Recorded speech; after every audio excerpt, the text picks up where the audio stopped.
Hi ಎಲ್ರಿಗೂ ನಮಸ್ಕಾರ. Welcome to the channel Manavilasa. ಬನ್ನಿ ಇವತ್ತು ಹೈ ಪ್ರೋಟೀನ್ ಸೋಯಾ ಕಟ್ಲೆಟನ್ನು ಮಾಡೋಣ. ನೋಡಿ, ಇಲ್ಲಿ ನಾನು ಮೊದಲಿಗೆ 1 ಕಪ್ ಆಗೋಷ್ಟು ಸೋಯಾನ 2 ಅವರ್ ನೀರಲ್ಲಿ ನೆನೆಸಿ ಎತ್ತಿಟ್ಕೊಂಡಿದ್ದೀನಿ. ಇದಾದಮೇಲೆ ಇಂಗ್ರೀಡಿಯೆಂಟ್ಸ್ ಏನು ಅಂತ ನೋಡೋಣ. 1 ಕಪ್ಪಷ್ಟು ಕಡಲೆ ಹಿಟ್ಟನ್ನು ತೊಗೊಂಡಿದ್ದೀನಿ, 1 ಇಂಚು ಶುಂಠಿ, 1 ಗೆಡ್ಡೆ ಬೆಳ್ಳುಳ್ಳಿ, ಹಸಿಮೆಣಸು, 1 ಈರುಳ್ಳಿ ಸಣ್ಣದಾಗಿ ಹೆಚ್ಚಿಟ್ಕೊಂಡಿದ್ದೀನಿ. ಇವಾಗ ಒಂದು ಮಿಕ್ಸಿ ಜಾರಿಗೆ ನೆನೆಸಿಟ್ಕೊಂಡಿರೋಂಥ ಸೋಯಾನ ಹಾಕಿ ನಾವು ಗ್ರೈಂಡ್ ಮಾಡ್ಕೋಬೇಕಾಗುತ್ತೆ. ನೋಡಿ, ಇಲ್ಲಿ ನಾನು ಹಾಕೋತಾ ಇದ್ದೀನಿ.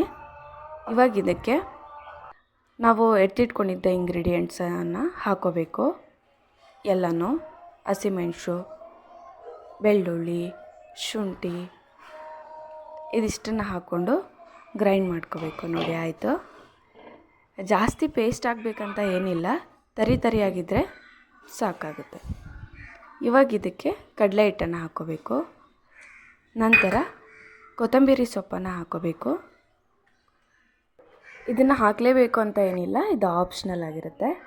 ಇವಾಗ ಈರುಳ್ಳಿನ ಹಾಕ್ಕೋಬೇಕು. ಈರುಳ್ಳಿನ ತುಂಬ ಚಿಕ್ಕದಾಗಿ ಕಟ್ ಮಾಡಿ ಇಟ್ಕೊಳ್ಳಿ, ಅಂದರೆ ಚೆನ್ನಾಗಿರುತ್ತೆ. ನಾನು 1 ದೊಡ್ಡ ಈರುಳ್ಳಿನ ತೊಗೊಂಡಿದ್ದೀನಿ. ಅದಾದಮೇಲೆ ಅರಿಶಿನ ಪುಡಿ, ಒಂದು ಸ್ವಲ್ಪ ಧನಿಯಾ ಪುಡಿ ಮತ್ತು ಉಪ್ಪು, ನಿಮ್ಮ ರುಚಿಗೆ ಅನುಸಾರವಾಗಿ ಎಲ್ಲ ಮಸಾಲ ಐಟಮ್ಗಳನ್ನು ಹಾಕ್ಕೊಳ್ಳಿ. ಆಮೇಲೆ ಸ್ವಲ್ಪ ಖಾರದ ಪುಡಿನ ಹಾಕೋತಾ ಇದ್ದೀನಿ ನಾನು, ಒಂದು ಸ್ವಲ್ಪ ಗರಂ ಮಸಾಲ, ಇದೆಲ್ಲದನ್ನು ಹಾಕಿ ಚೆನ್ನಾಗಿ ಮಿಕ್ಸ್ ಮಾಡ್ಕೊಳ್ಳಿ. ಮಸಾಲೆ ಎಲ್ಲದಕ್ಕೂ ತಾಗಿರಬೇಕು, ಆ ಥರ. ನೋಡಿ, ಇಲ್ಲಿ ನಾನು ಮಾಡ್ಕೊಂಡಿದ್ದೀನಿ.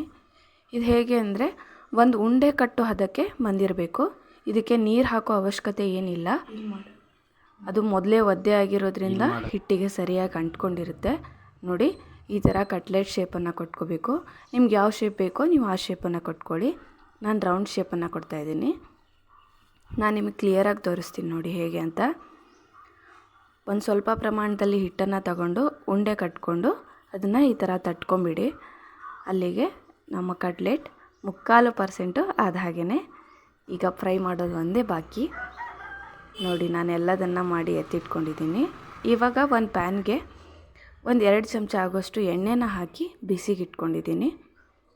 ಅದಾದಮೇಲೆ ಇಲ್ಲಿ ಫ್ಲೇಮನ್ನು ಕಡಿಮೆ ಇಟ್ಕೊಳ್ಳಿ ನೀವು. ನೋಡಿ, ಇವಾಗ ಕಟ್ಲೆಟ್ ಹಣ್ಣು ಪಾತ್ರೆಗೆ ಹಾಕೋತಾ ಇದ್ದೀನಿ ನಾನು. ಎಣ್ಣೆ ಸರಿಯಾಗಿ ಬಿಸಿಯಾಗಿರಬೇಕು, ಅಂದವಾಗಿ ಹಾಕಿ, ಇಲ್ಲಾಂದರೆ ಸ್ವಲ್ಪ ಸೀದೋದಂಗೆ ಅನಿಸುತ್ತೆ.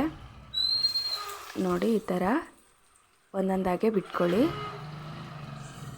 ಇದಕ್ಕೆ ಜಾಸ್ತಿ ಎಣ್ಣೆ ಬೇಕು ಅಂತ ಏನಿಲ್ಲ, ಏರ್ ಫ್ರೈಯರಲ್ಲೂ ಸಹ ನೀವು ಮಾಡ್ಕೋಬೋದು. ನನಗೆ ಆ ಪ್ಯಾನ್ ಸ್ವಲ್ಪ ಚಿಕ್ಕದಾಗಿದ್ದರಿಂದ ನಾನು ತವೆಗೆ ಇದನ್ನು ಶಿಫ್ಟ್ ಮಾಡ್ಕೊಂಡಿದ್ದೀನಿ. ಆಲ್ಮೋಸ್ಟ್ ರೆಡಿ ಆಯಿತು ಕಟ್ಲೆಟು. ನೋಡಿ, ಫೈನಲ್ ಲುಕ್ ಹೀಗಿದೆ. ದಯವಿಟ್ಟು ವಿಡಿಯೋನ ಸಬ್ಸ್ಕ್ರೈಬ್ ಮಾಡಿ. Thank you for watching.